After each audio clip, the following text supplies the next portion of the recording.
새해가 시작이 되었습니다. 새해 첫날 드리는 이 주일 예배 가운데 예배를 드리는 모든 처소와 그 심령 위에 하나님이 주시는 은혜와 평강이 가득할 수 있기를 간절히 축복합니다. 이 세상 사람들 중에 고난과 어려움을 당하지 않고 사는 사람은 없습니다.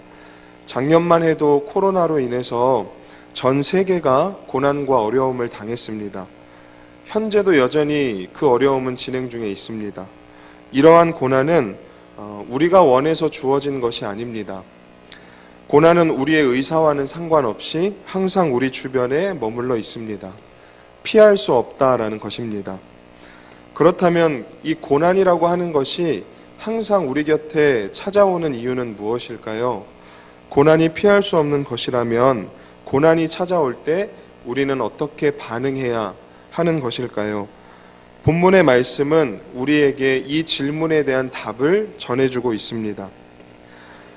오늘 본문의 말씀을 기록한 사람은 바로 사도 바울입니다.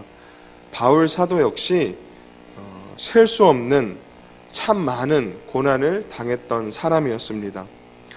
바울이 당한 고난이라고 하는 것은 예수님을 믿음으로 인해서 당하는 고난이었는데, 성경은 그가 당한 고난에 대해서 고린도후서 11장에 이렇게 열거하고 있습니다. 내가 수고를 넘치도록 하고 옥에 갇히기도 더 많이 하고 매도 수없이 맞고 여러 번 죽을 뻔하였으니 유대인들에게 40에서 하나 감한 매를 5번 맞았으며 3번 태장으로 맞고 1번 돌로 맞고 3번 파선하고 일주야를 깊은 바다에서 지냈으며 여러 번 여행하면서 강의 위험과 강도의 위험과 동족의 위험과 이방인의 위험과 시내의 위험과 광야의 위험과 바다의 위험과 거짓 형제 중의 위험을 당하고 또 수고하며 애쓰고 여러 번 자지 못하고 줄이며 목마르고 여러 번 굶고 춥고 헐벗었노라. 이 외의 일은 고사하고 아직도 날마다 내 속에 눌리는 일이 있으니 곧 모든 교회를 위하여 염려하는 것이라. 이것이 바로 바울이 예수님을 믿음으로 인해서 복음을 위해 당한 고난이었습니다. 이뿐 아니라 바울 사도는 사람들과의 관계 속에서도 극심한 고통을 당했습니다.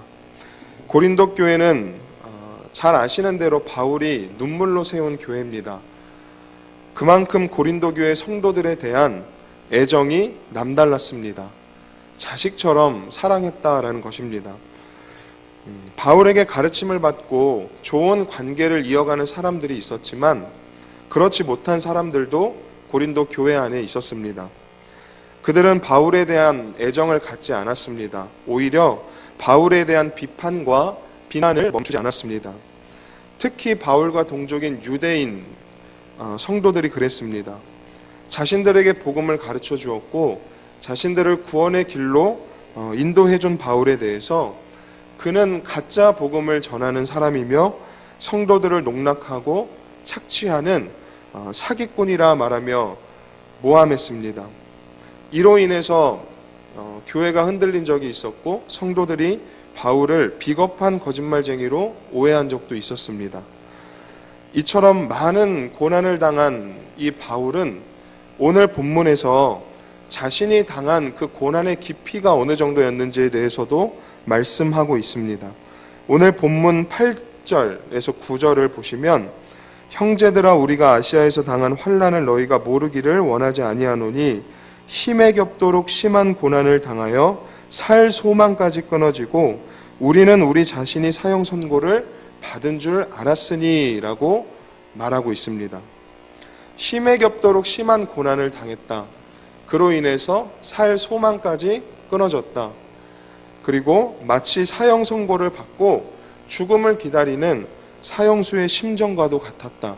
이것이 바로 바울이 고난 속에서 느꼈던 그의 심정이었다라는 것입니다. 그런데 여기에서 우리는 아주 중요한 사실 한 가지를 발견할 수 있어야 합니다. 보통 일반적으로 사람들은 자신이 당한 고난과 어려움이 다른 사람들의 그것보다 더 크다라고 생각하는 경향이 있습니다. 쉽게 예를 들면 군대를 다녀온 우리 형제분들은 자기가 다녀온 군부대가 우리나라에서 제일 힘든 군부대다라고 얘기를 하는 것을 아마 다 아실 겁니다. 또 남녀노소를 불문하고 시험이나 어떤 면접을 보게 될 때 내가 시험을 봤던 그 해가 유난히 그 시험의 난이도가 어려운 해였다. 그 경쟁률도 다른 해와 비교할 수 없을 정도로 제일 셌던 것 같아. 이렇게 말하는 그러한 모습도 있습니다. 그래서 나 때는 말이야라는 유행어가 생기기도 했는데 이러한 모습에 어떤 이 사람의 심리가 작용하는가 봤더니 결국은 자신을 자랑하고 싶어 한다라는 겁니다. 자신이 당한 고난에 대해서 말하면서 내가 그러한 고난까지도 견뎌내고 이겨낸 사람이야. 내가 이 정도 되는 사람이야 라고 자신을 어필한다라는 것이죠.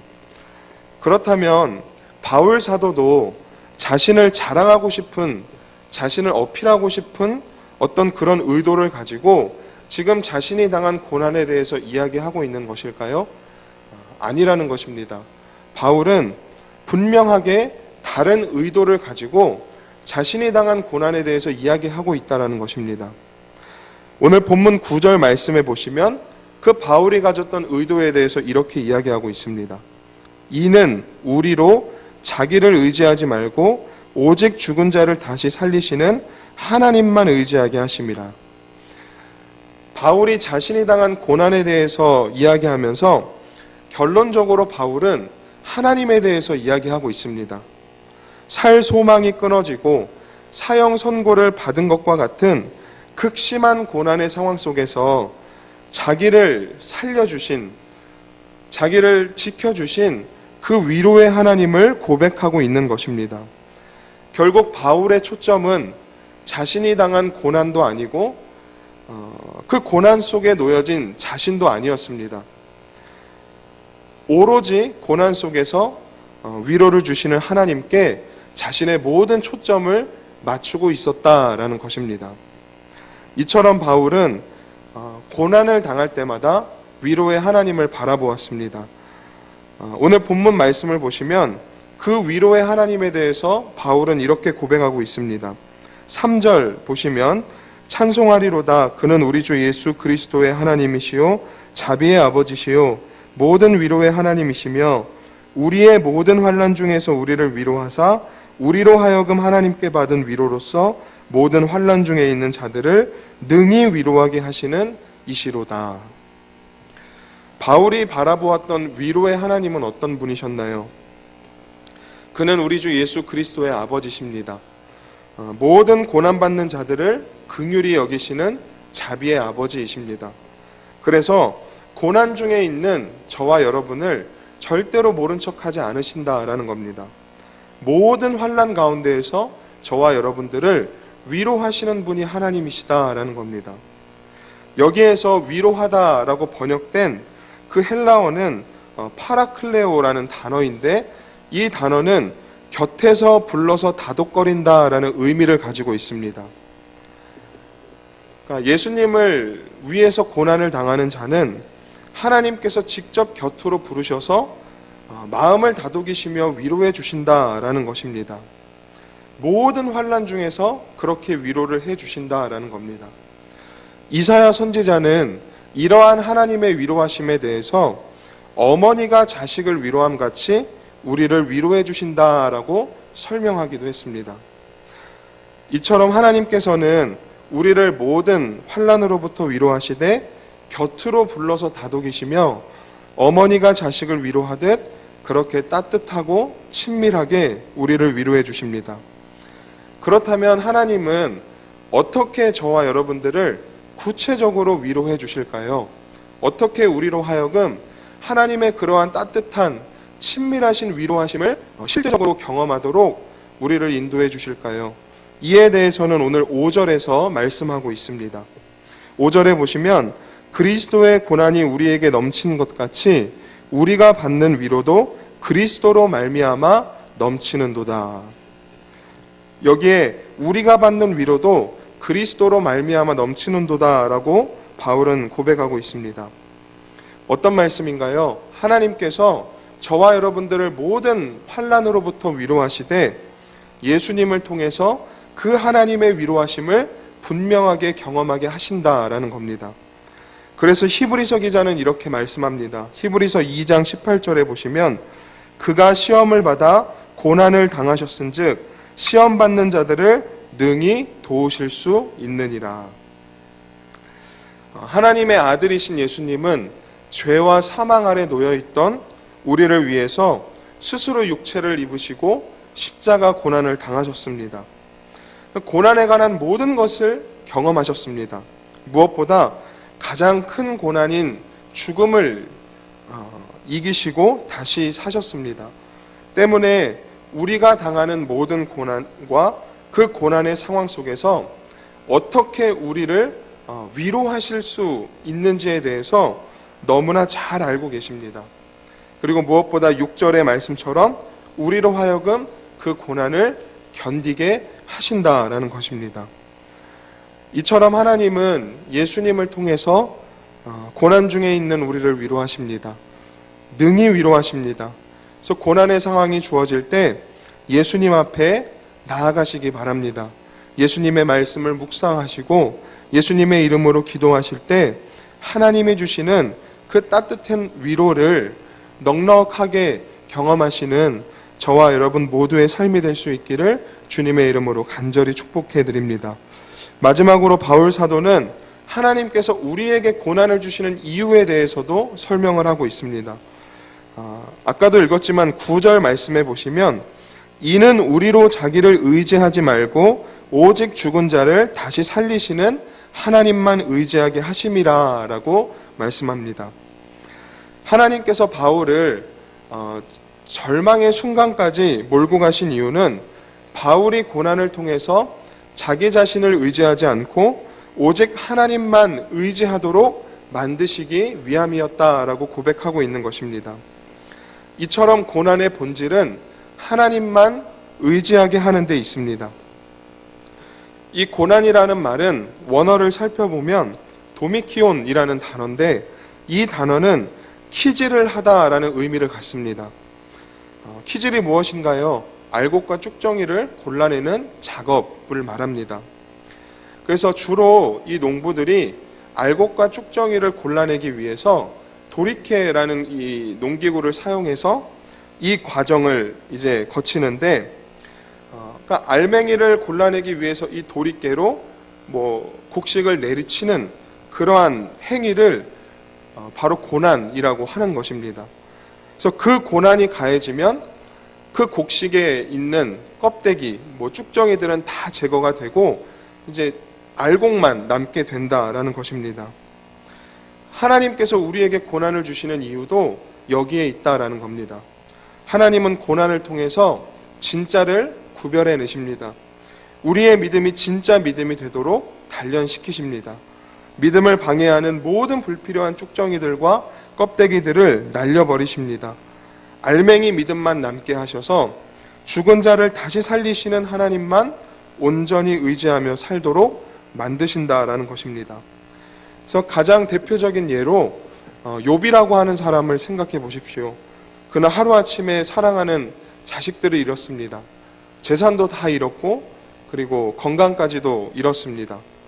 처음에 그도 고난의 자리에서 하나님을 바라보지 못했습니다.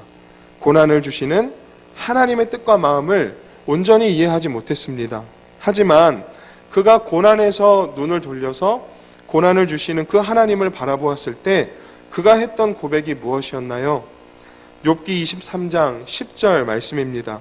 나의 가는 길을 그가 아시나니 그가 나를 단련하신 후에는 내가 순금같이 되어 나아오리라 라고 고백을 했습니다.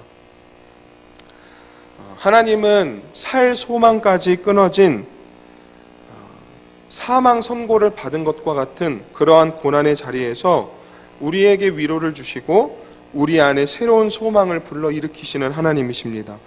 그리고 하나님의 그 위로로 인해서 우리 자신을 의지하던 모든 그 교만이라는 쭉정이들과 껍데기들을 벗어버리게 하시고 오직 하나님만 바라보며 하나님만 의지하도록 만들어 주십니다. 이러한 하나님의 위로는 우리로 하여금 모든 고난을 견디게 하며 하나님만을 의지하게 하는 능력이 되는 것입니다. 말씀을 정리하겠습니다. 우리는 고난을 피할 수 없습니다. 고난은 여러 가지 모습으로 우리에게 다가옵니다. 그 고난은 오늘 말씀에서 살펴보았던 것처럼 살 소망이 끊어진 것 같은 사형 선고를 받은 것과 같은 그러한 어려움과 두려움으로 우리에게 느껴집니다. 그래서 우리는 고난당할 때 위로의 하나님을 바라볼 수 있어야 합니다. 하나님은 반드시 우리를 위로하십니다. 이 위로의 하나님을 알지 못하면 고난이 주어질 때 우리는 힘들고 두려울 수밖에 없습니다. 거기에만 머무를 수밖에 없습니다. 아무 일도 할 수 없게 됩니다. 한 해를 살아가시면서 나에게 고난의 상황이 다가올 때 오늘 주신 이 말씀을 기억하시기를 바랍니다. 바울이 고난을 당해도 힘들고 어려움 속에서도 고난을 견뎌낼 수 있었던 것은 위로의 하나님을 바라볼 수 있었기 때문이었습니다. 새해에도 우리에게 여러 가지 모습의 고난이 찾아오게 될 텐데 이러한 고난의 상황이 저와 여러분들의 마음속에 답답함과 두려움으로 느껴지는 것이 아니라 오히려 위로의 하나님을 만날 수 있는 기회가 될 수 있기를 축복합니다. 우리가 고난에 무릎 꿇지 않고 위로의 하나님 앞에 나아가 무릎 꿇고 기도할 때마다 하나님이 주시는 그 참된 위로를 경험하시는 저와 여러분들의 삶이 될 수 있기를 간절히 축복합니다. 무엇보다 고난의 그 상황을 통해서 우리 안에 남아있는 불필요한 쭉정이 그 껍데기들을 제거하시고 진짜 알곡만 남게 하시는 순금과 같은 믿음을 소유할 수 있게 하시는 그 하나님만을 온전히 신뢰하시면서 우리에게 주어진 한 해를 믿음으로 힘써 살아가시는 저와 우리 모든 청년분들 될 수 있기를 주님의 이름으로 간절히 축복합니다. 함께 기도하겠습니다. 하나님 은혜를 감사드립니다. 오늘 새해 첫 주일을 맞이하여서 우리에게 주어진 이 올 한 해를 어떻게 믿음으로 살아내야 할 수 있을까 우리가 말씀을 통해서 살펴보며 나누게 되었습니다. 올 한 해도 우리에게 피할 수 없는 고난이 여러 가지 모습으로 다가올 것입니다. 그럴 때에 오늘 말씀을 통해서 확인할 수 있었던 것처럼 우리가 고난을 바라보는 것이 아니라 그 고난 속에 우리에게 위로를 주시며 그 고난을 넉넉히 견뎌내게 하시는 그 하나님을 바라볼 수 있는 믿음을 우리의 심령 속에 더하여 주시옵소서. 고난으로 인해 우리의 마음이 흔들릴 때도 있을 것입니다. 우리의 삶이 흔들릴 때도 있을 것입니다. 그럴 때마다 나를 위해서 십자가 고난을 감당하시고 그 고난을 능히 이기신 예수님 앞에 나아갈 수 있는 은혜를 더하여 주셔서 어떠한 고난 속에서도 그 고난을 예수님과 함께 견뎌내고 또 이겨내는 믿음의 삶을 살아갈 수 있도록 축복해 주시옵소서. 무엇보다 고난을 주시는 그 하나님의 마음과 뜻을 헤아릴 수 있는 지혜, 그 은혜도 더하여 주셔서 우리에게 주어진 그 삶을 우리가 더욱 힘써 믿음으로 살아낼 수 있게 도와주시고, 무엇보다 예수님의 그 십자가 고난으로 인해서 온 인류에게 하나님의 그 위로가 전해질 수 있었던 것처럼 우리에게 주어지는 그 고난을 통해서 또 우리가 그 고난을 믿음 안에서 견뎌내고 감당하게 될 때에 그러한 우리의 삶을 통해서 세상 가운데 하나님의 위로가 전해지는 우리 모두의 삶이 될 수 있도록 우리의 삶을 다시 한번 붙들어 주시고 축복하여 주시고 인도하여 주시옵소서. 예수님의 이름으로 간절히 기도드립니다. 아멘.